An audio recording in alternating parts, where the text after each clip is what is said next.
Agrocampus Radio, Ciencia, Agro y Sociedad. El espacio institucional de la Facultad de Ciencias Agrarias que busca aportar a la discusión sobre territorios rurales, ruralidad y producción agraria. Conduce Vicedecanatura Académica de Facultad.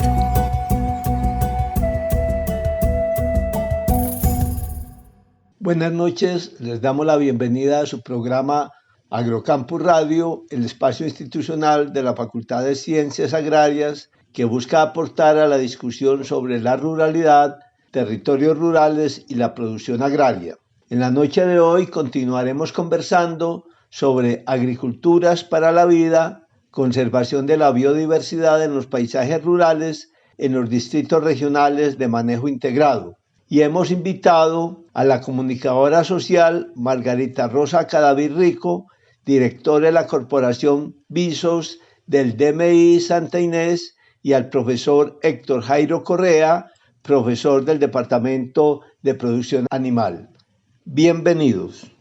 Antes de iniciar la conversación, preguntémosle también al profesor Héctor Jairo, adscrito al Departamento de Producción Animal de nuestra facultad, su referencia a los primeros aportes que hizo el ingeniero Rodolfo y ahora a lo que se está refiriendo la directora de la corporación. Don Darío, muchísimas gracias por la invitación. Este es un tema, como decía el ingeniero Rodolfo, de suma importancia. La conservación del ambiente, lógicamente, que es un tema que nos debe preocupar y convocar a todos. Sin embargo, ha sido desafortunada la manera como las corporaciones autónomas regionales, en este caso con Antioquia, han abordado el tema de los DNI. Entre otras cosas también porque la norma, digamos, no les exige lo que decía Margarita acerca de la participación de las comunidades en la conformación de los documentos preliminares antes de la declaración de los DNI y por supuesto luego en la elaboración de los documentos del plan de manejo integrado. En este tipo de acciones las corporaciones dejan al margen completamente a las comunidades y las comunidades terminan encontrándose con una mala sorpresa porque todo se hace realmente a sus espaldas. Yo hacía una intervención al final con el ingeniero Rodolfo sobre cómo los productores, los particulares, no se interprete mal, terminaban invadiendo algo así esos territorios de los DNI, pero el asunto es totalmente contrario. Para los productores existen allí desde hace más de un siglo, estamos hablando de por lo menos siglo y medio, de la época en que se comenzaron a colonizar estos territorios, han permanecido allí, han aprovechado la tierra, han utilizado la tierra para la producción de alimentos, de materias primas para la agroindustria, y es solo recientemente, estamos hablando de unos 12 años para acá, 15 años quizás, que comienza a aparecer la figura del DNI. La primera mención del DNI aparece por allá en 1974 aproximadamente, en una norma que menciona pues al DNI, que es la ley 2811 del 74. Sin embargo, es solamente hasta el 89 que se viene a reglamentar lo que son los DNI. Y en el caso particular del DNI de Cuchilla, Jardín Támesis y el de Santa Inés, estos fueron declarados en el año 2009. Es decir, ha pasado mucho tiempo desde la primera mención de lo que es un DNI y finalmente la declaratoria de estos DNI. Esto tiene graves problemas. Realmente hay que decirlo abiertamente, para los habitantes del DNI esto no les trae absolutamente ningún beneficio más allá de la conservación, pero ya de hecho había conservación. En estos territorios han existido estas zonas de páramos, de bosques altoandinos, de bosques húmedos, montanobajos, que han permanecido en unos estados de conservación desde hace décadas, pero que eso no es reconocido por estas corporaciones en los diagnósticos que hicieron. Es más, en algunos momentos ellos hacen mención que existe todavía deforestación, ampliación de la frontera agrícola, cuando esto no es cierto. Cuando las fotografías aéreas demuestran que por el contrario ha habido recuperación incluso de áreas boscosas en estos territorios. Entonces, basados en unos diagnósticos sesgados que a mi modo de ver, porque yo he leído un poco sobre el tema, también un poco manipulados, tratan de justificar la creación de estos distritos. Hay que decirlo, la verdad, la importancia de estos territorios es el agua. Si hay un olorito amarillo, si hay o no palma de cera, esos son asuntos secundarios, porque lo cierto es que el interés mayor es por el suministro de agua. El agua no solamente para la provisión en las zonas urbanas, sino también para la generación de energía y asimismo para los riegos de cultivos en zonas más bajas. Finalmente, lo que nosotros vemos, por lo menos en el caso del DMI Cuchilla Jardín Támesis, es que no hay beneficios para los habitantes, que estos están viendo muy perjudicados. Desde la misma declaratoria del DMI hay un perjuicio enorme porque las corporaciones se obligan a registrar ante la Oficina de Registro de Instrumentos Públicos la afectación ambiental, y eso ya automáticamente hay una desvalorización de la tierra. Esto impide que haya negocios de tierra, porque a nadie le interesa comprar una tierra que tenga una afectación de este carácter, que ya de entrada hay una afectación económica. Y segundo, viene todo el tema de las restricciones y prohibiciones para la producción agraria en esos territorios. Entonces, los habitantes, los productores, los arrendatarios de estas zonas pierden muchísimo y no reciben beneficios. Los beneficios están aguas abajo. Beneficios que tiene, por ejemplo, EPM, beneficios que tienen los acueductos veredales y municipales, pero no hay una compensación por parte de esos beneficiarios sobre quienes se ven afectados en estos DMI. Por eso hay tanta reticencia, y no solamente de los productores, no solamente de los habitantes, sino también incluso de los mismos grupos ambientalistas, porque ellos también se vieron al margen de todo este proceso de declaratoria y de elaboración de los planes de manejo de estas DMI. Los DMI se han convertido realmente en un asunto bastante conflictivo entre los propietarios y habitantes del territorio y las corporaciones. A mi modo de ver, porque se ha generado un falso dilema en que la producción agropecuaria va en contra de la conservación, lo que no es cierto, y Margarita hacía referencia a una serie de proyectos y actividades que ellos vienen haciendo, que ellos vienen realizando de manera autónoma, porque no ha sido tampoco de la mano de la Corporación Autónoma Regional, en este caso de Antioquia, sino que lo han hecho de manera autónoma. Hay formas, lógicamente, los sistemas agroforestales, son sistemas que son compatibles también con la conservación ambiental, que también prestan servicios ambientales, pero son cosas que desconocen muchas veces los ambientalistas y que desconocen los profesionales de esas corporaciones. Que a mi modo de ver, algunos de ellos son demasiado radicales en sus posiciones frente a la conservación.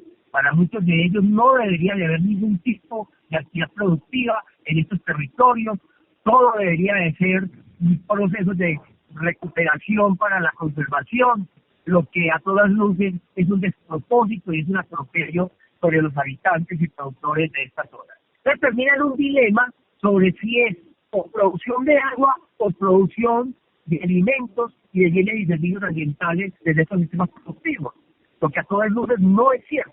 No es cierto pensar que la conservación va a incrementar la cantidad de agua y que eso va a compensar la pérdida de esa soberanía alimentaria que pierden los territorios, una cantidad de tierras que en estos momentos están productivas y que por lo tanto dejarán de hacerlo.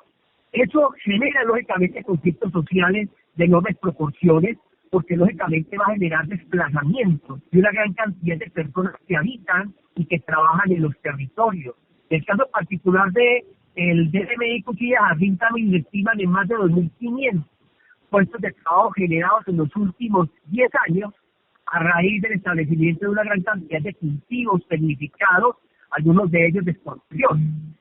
Y eso sencillamente no lo tienen en cuenta los diagnósticos que hacen las corporaciones, no solamente en la declaratoria, sino también en la actualización de los planes de manejo integrados. Entonces hay un costo económico, social y cultural enorme que no están viendo, que no están sopesando, porque desafortunadamente para ellos los habitantes son un estorbo. Para ellos desafortunadamente es así, y en el primer documento que se elaboró del plan de manejo integrado del DMI Cuchilla Jardín Támesis, precisamente así lo manifiesta la corporación, hablando de los pequeños productores como una especie de piedra en el zapato para todos los procesos de conservación ambiental. Eso significa entonces, profesor León Darío, Margarita y el ingeniero Raúl, que la situación con los DMI son situaciones bastante complejas y que están generando mucha reticencia por parte de la comunidad. En una reunión que tuvimos hace poco, allá en Támesis, con los funcionarios de la corporación, se les señalaba a ellos de una gran cantidad de errores que han cometido después de la declaratoria. Finalmente, la conclusión nuestra es que la corporación declaró el DMI, pero lo abandonó. Lo abandonó porque muchas de las tareas que se había comprometido en el plan de manejo integrado inicial no se cumplieron.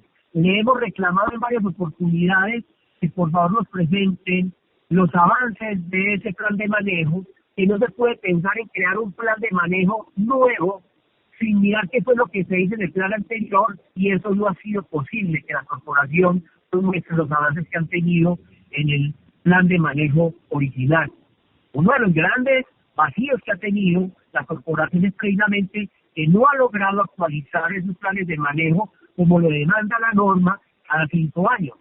Hace 5 años hicieron una contratación con una entidad externa para la elaboración del documento, pero el documento fue rechazado por Antioquia, lo mismo que sucedió en el DMI de Santa Rita, porque fue la entidad que elaboró ese documento, porque tuvo muchas fallas.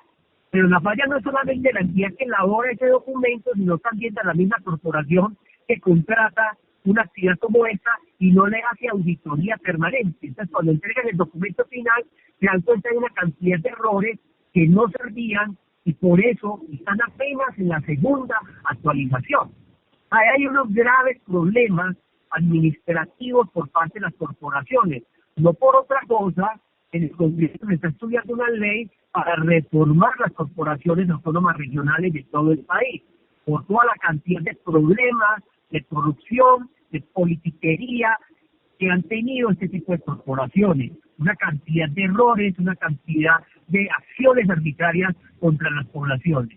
Eso sería, así a grandes rasgos, lo que yo te podría decir de la sensación, de los sentimientos que tienen los pobladores, los habitantes, por lo menos del DMI, de Cuchilla Jardín Támesis, y creo que no es muy distinto de lo que pueden estar sintiendo en el DMI de Santa Rita, y lógicamente lo que está sucediendo también en el DMI, que es de la divisoria Valle de Aburrá, Río Cauca. De hecho, hay un documento publicado por unos profesores de la Nacional en el año 2011, en donde manifiestan precisamente ese conflicto entre por Antioquia y los habitantes de este otro DMI.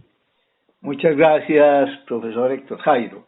Precisamente la temática que venimos tocando desde el miércoles pasado en este programa es sobre agriculturas para la vida, conservación de la biodiversidad en los paisajes rurales, es decir, conservar con la gente adentro, sin necesidad de expulsar a la gente, y más, como lo dice el profesor Héctor Jairo, cuando la gente, los productores, las poblaciones llevan muchas generaciones y luego, digamos que con estudios técnicos, no son cosas caprichosas, la ley y las instancias que le corresponde con base en esos estudios ecológicos y técnicos declaran zonas de exclusión y zonas de manejo especial como son los DRMI. Sin embargo, lo hacen desde un punto, si se quiere, ambiental, con el interés de conservar recursos importantes para la ciudad, para las poblaciones no solamente urbanas, sino también rurales. Queda el vacío de cómo integrar a la población que ya llevaba varias generaciones y siglos establecidas allí de manera tal que se incorporen, porque tampoco es solución, como se ha planteado en otras zonas, de comprarle a la gente y expulsar a la gente, porque estos pobladores, productores, algunos empresariales, otros campesinos, o también pues empresariales, pero con un capital medio y pequeño que solamente les da para mantener esa actividad y vivir en condiciones dignas, y una vez tienen que vender, pues quedan con un capital monetario que no saben cómo invertir y manejar. O sea, es un drama, como lo dice el profesor Héctor, es un drama. Yo siento mucho que Corantioquia a quien cursamos la invitación para que estuviera en este programa e hiciera sus aportes, aclarara y presentara situaciones como las que manifiestan los pobladores de los dos DMI de los cuales estamos hablando, pudiera estar con nosotros. Sin embargo, no nos dieron respuesta, eso hace ya más de 15 días. Entonces, como decía, el programa que venimos haciendo es conservación de la biodiversidad en los paisajes rurales, en este caso de los distritos regionales. Es decir, cómo podemos conservar los recursos naturales y la biodiversidad con la gente adentro. Hay muchas experiencias. Precisamente en el programa anterior, el tema, además de conversar sobre lo que es esto de conservación de la biodiversidad en los paisajes rurales, fue la conservación del montañerito paisa, esta ave que se creía extinta, y a través de trabajos con los productores hechos pues en este caso por el grupo de investigación CIMA adscrito a la Universidad Nacional, se ha logrado sensibilizar y desarrollar estrategias de conservar con los mismos productores. Es decir, se pudo ver que los productores de leche son sensibles a estas situaciones una vez se converse con ellos, se muestra y se pueda demostrar que la producción no va en contra de la conservación y viceversa.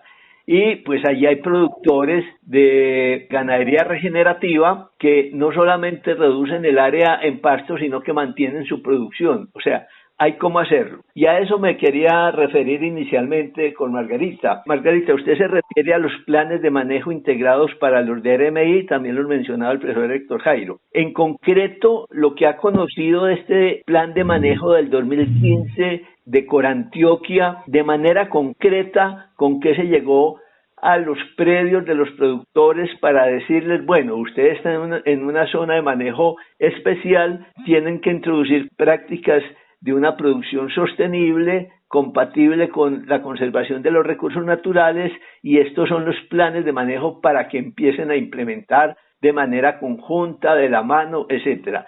En ese plan de manejo del 2015, ¿qué había en concreto para los productores? Del plan de manejo de 2015, que nosotros conocimos en el 2017, a principios de 2017, solamente conocimos la zonificación propuesta por Corantioquia, bueno, que realmente es una zonificación propuesta por la empresa que Corantioquia contrató en su momento, que fue Polo, ¿sí? No conocimos el otro componente del plan, que es el tema ya de proyectos para desarrollar.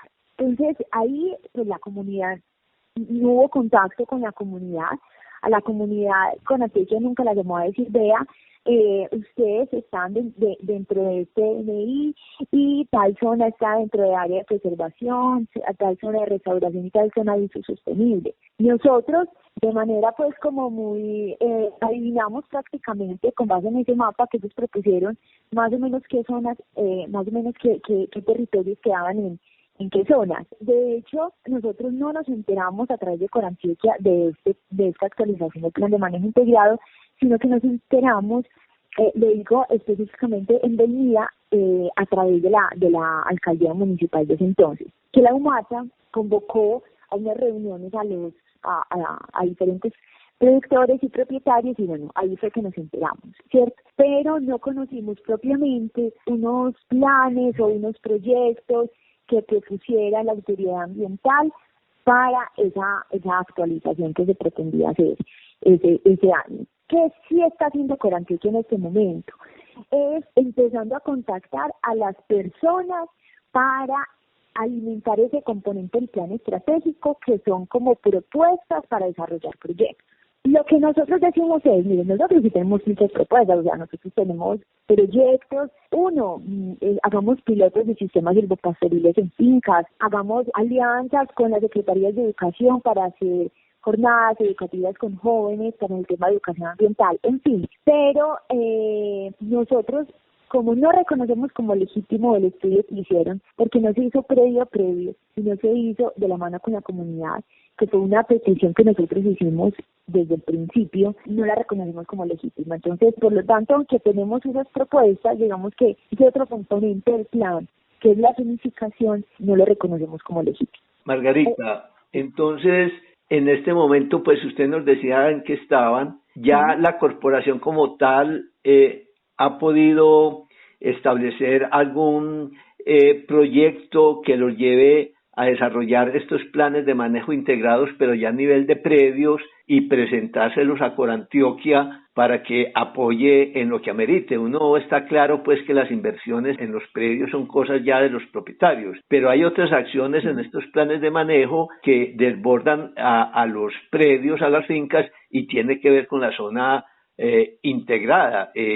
Planes sobre las corrientes de agua, zonas de almacenamiento de agua, infraestructura, conectividad, que es muy importante para que la gente pueda permanecer tranquila allí, etcétera. Y lo otro es ya con las procesadoras de leche, las pasteurizadoras, que también tengan que ver con todo el diseño de estas estrategias. Me explico. Una de las situaciones es que la presión sobre la productividad en leche, los costos de producción que ahora pues sabemos que están muy elevados por los insumos, fertilizantes, etcétera. Además, pues la importación desde los países que tienen tratados de TLC, etcétera, ejercen una presión muy fuerte sobre los productores para que muchos de ellos, donde hay un árbol, pues como dicen algunos, ahí pastan 2 vacas, entonces hay que producir leche y leche. Entonces, la corporación, ¿qué actividades está desarrollando en este sentido? Y obviamente, así pues, Corantioquia haya hecho muchas de estas cosas a espaldas de los productores, como ustedes se lo han dicho, pues al final es la institución y hay que entrar a concertar con ellos. Bueno, la primera parte de la pregunta, en una última reunión que tuvimos con Corantioquia, que fue en San José de la Montaña, llegamos a un acuerdo o a una tarea conjunta y fue realizar una mesa técnica de trabajo en donde participaran los diferentes actores interesados en el territorio. Entonces, allí quedamos de participar pues entre las matas municipales, Corantioquia, invitar a EPM, a las empresas pasteurizadoras. Por ejemplo, Colanta ha estado muy al tanto de este tema y de hecho ha hecho una caracterización de los predios de sus asociados y productores que están dentro del DMI. Entonces, en ese sentido, pues es una empresa que está acompañando. Quedamos con la tarea de crear una mesa técnica de trabajo. Esta se iba a realizar el 12 de agosto. Pero bueno, nos han pospuesto la reunión, se ha reprogramado porque Corantioquia en este momento está pues como terminando como de gestionar las reuniones, en fin, para hacer esta reunión de esta mesa técnica de trabajo y en esta mesa técnica poder llegar a acuerdos, ¿cierto? Acuerdos en donde todos podamos ganar y coloquialmente pues donde todos podamos quedar contentos, ¿cierto? Dentro de esa mesa técnica se va a volver a discutir la caracterización previo a previo, que nosotros solicitamos que se solicitara, pues que Corantioquia solicitara, por ejemplo, recursos a EPM para hacer esta caracterización previo a previo, porque la respuesta de ellos es que pues no hay recursos, ¿cierto? Entonces, nosotros de hecho nos hemos ofrecido para que dentro de la posibilidad de que se consigan recursos, no solo con EPM, sino con otras empresas y poder gestionarlos, por ejemplo, Visos sea una de las entidades que lidere el ejercicio de hacer la caracterización previo a previo de nuestro DMI, por ejemplo, con la Universidad de Antioquia, con la Universidad Nacional, en fin, acompañados pues como de otras entidades. Bueno, esa es como la primera parte de la pregunta. La segunda parte es, nosotros, paralelamente a esto del DNI, como nuestra misión, nuestro espíritu va más allá de este tema coyuntural. Estamos gestionando con diferentes entidades alianzas para poder desarrollar proyectos en temas de ganadería sostenible y dentro de ganadería sostenible pues como específicamente implementar sistemas silvopastoriles, empezando por nuestros corporados, ¿sí? Estamos en esta gestión con el municipio de Elmira ya se presentó un proyecto que está en búsqueda de recursos. Estamos también tocando las puertas de empresas privadas que nos apoyen con recursos para implementar estas estrategias. De manera ya muy puntual, con algunos de nuestros corporados hemos hecho pilotos de siembras, como sistemas, como una especie de sistemas silvopastoriles. Tenemos también experiencias de prácticas de producción sostenibles donde hay fincas en las que ya hace varios años no se fumiga, no se usan abonos químicos, en donde se están implementando abonos orgánicos con muy buenos resultados, en donde el uso de agua se hace de manera muy eficiente.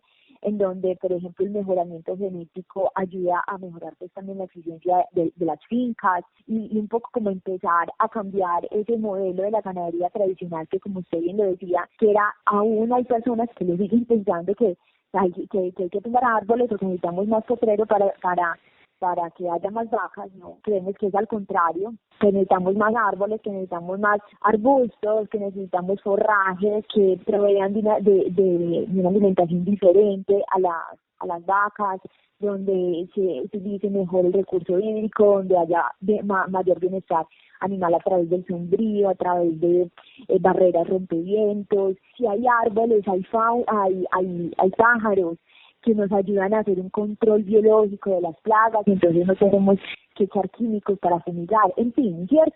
Es una lógica diferente para cambiar ese modelo de ganadería tradicional que realmente pues tiene un gran impacto pues ambiental, ¿cierto? Sí, Estamos implementando estas medidas. Y otra cosa, por ejemplo, aparte de esto, es que también le estamos apostando el tema de los bonos de carbono, porque como queremos conservar los bosques y aumentar los bosques en el territorio, estamos también tocando puertas con empresas que hacen ventas y compra de bonos de carbono para nosotros garantizar la protección de bosques en el territorio. Muy bien. Antes de darle la palabra al profesor Héctor Jairo para que se refiera a las mismas preguntas que le dije a Margarita, una cosa que me ha impresionado, pues yo estuve allí con algunos proyectos varios años, es los productores cómo drenan el exceso de agua que hay en sus fincas en la época de lluvia y botan el agua, ¿cierto? A mí me impactó mucho eso, no desarrollar estrategias de almacenamiento, que hay muchas en el mismo suelo, para después en la época seca de no lluvias se reduce la disponibilidad de forraje para los animales porque no hay riego. Entonces, esas son las estrategias a las que Margarita se refiere y que hay pues que desarrollar. Profesor Héctor Jairo. Sí, bueno, los planes integrados de manejo son un mandato que tienen las áreas protegidas. Luego de declaratoria debe haber un plan de manejo que les permita a las corporaciones o las autoridades ambientales, dependiendo del caso, establecer dentro de un horizonte de tiempo cómo va a ser el manejo de esas áreas protegidas.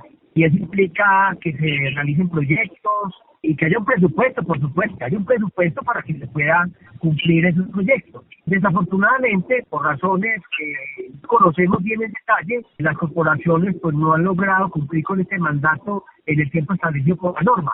Y es que se deben de actualizar cada 5 años.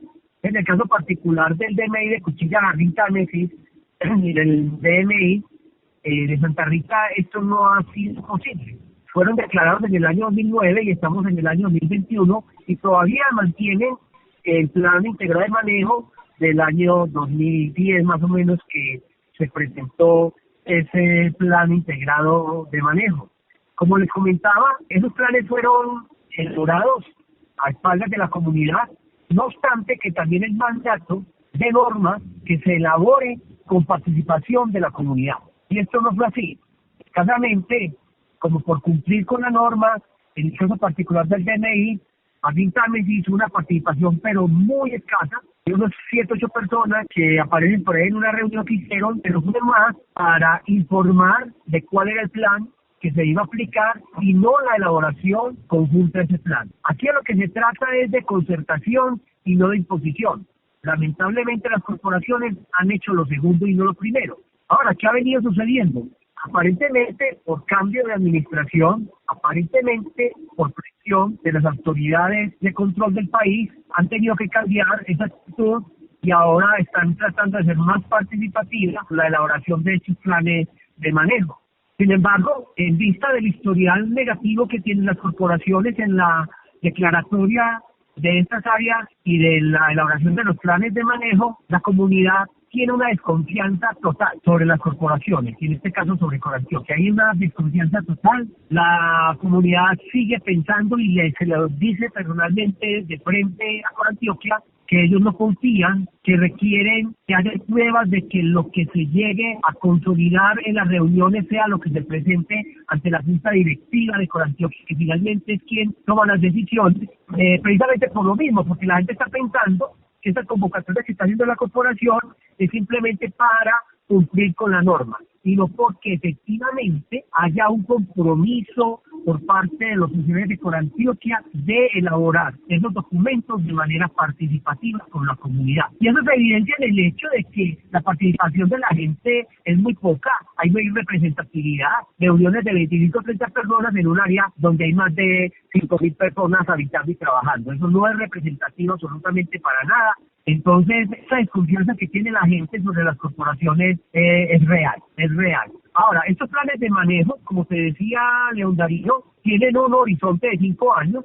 Al final debe haber una evaluación de los avances que se hayan hecho en ese plan de manejo. Sin embargo, la estrategia que viene aplicando Corantioquia, por lo menos en las reuniones a las que hemos asistido, es crear un plan de manejo de cero, como si nada se hubiera hecho o como que el plan anterior no sirviera para nada.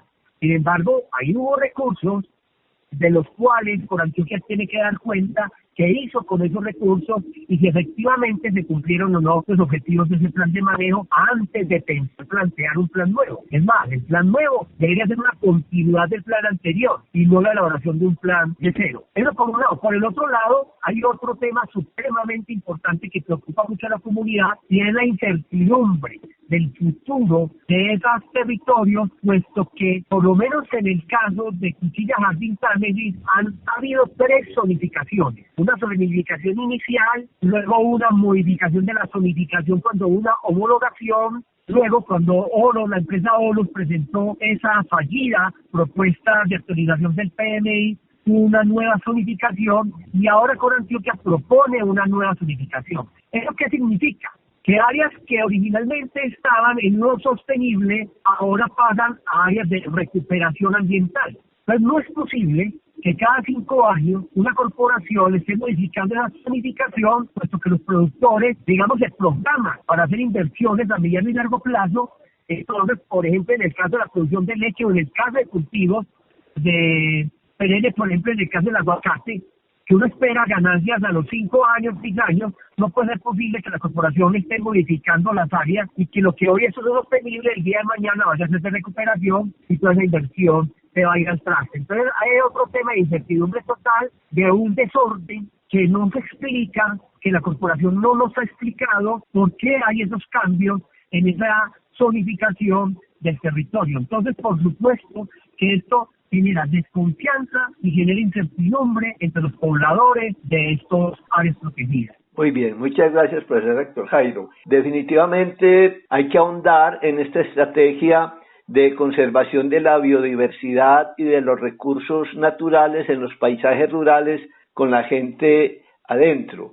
Hay muchos ejemplos que se pueden poner. En el estudio de los sistemas de producción de frutales tradicionales en el occidente antioqueño, Santa Fe, Antioquia, Sopetrán y San Jerónimo, encontramos en las fotografías aéreas del IGAC una zona de manejo especial que estaba caracterizada como bosque. Sin embargo, cuando fuimos a pie, porque es que hay que caminar y conocer a la gente y conocer las fincas y no limitarnos a estos sensores remotos, nos dimos cuenta que no era ningún bosque. Era un sistema tradicional de frutales tradicionales con varios doseles, me explico. Por ejemplo, el mamey, que es un árbol tan alto, estaba pues en la parte más alta de lo que se consideraba bosque. Luego encontrábamos zapotes, luego encontrábamos cacao, etcétera. O sea que estaba cumpliendo las funciones de un ecosistema de conservación, pero a la vez estaba haciendo un uso productivo con una adecuada estructura del sistema de producción y prácticas de manejo. Es decir, y también podríamos poner el café bajo sombrío,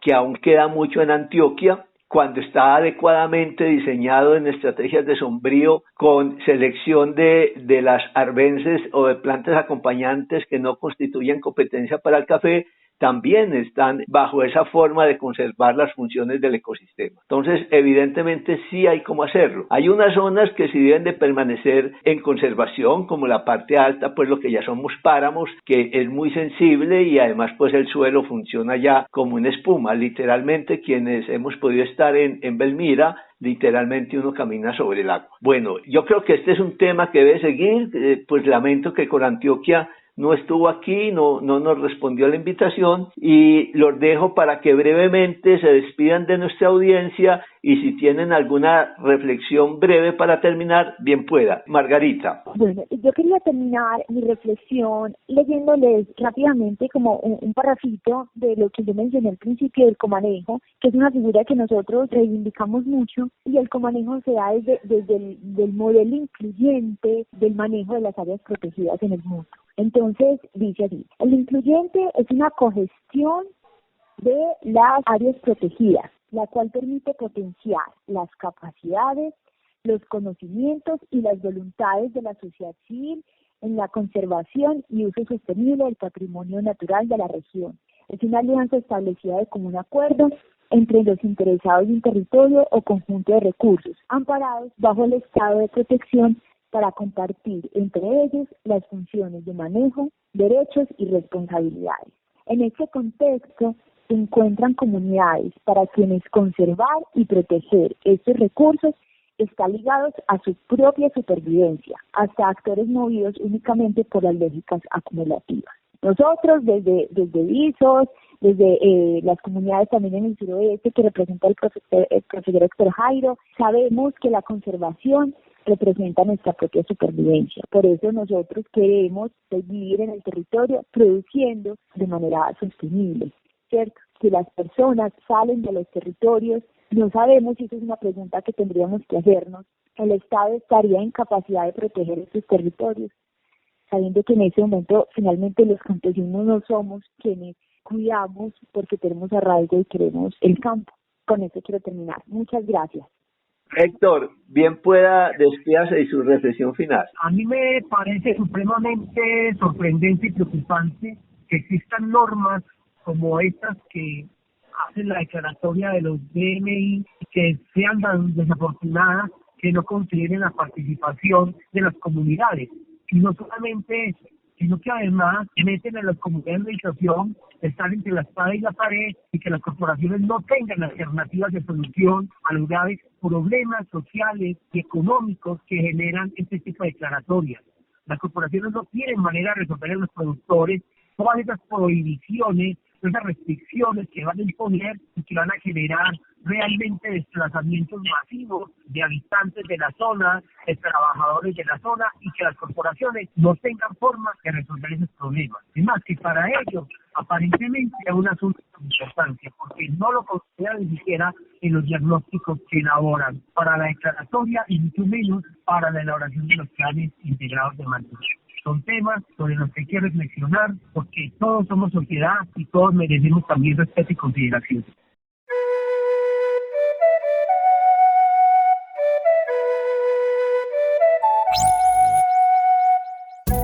Agrocampus Radio, Ciencia, Agro y Sociedad. El espacio institucional de la Facultad de Ciencias Agrarias que busca aportar a la discusión sobre territorios rurales, ruralidad y producción agraria. Conduce Vicedecanatura Académica de Facultad.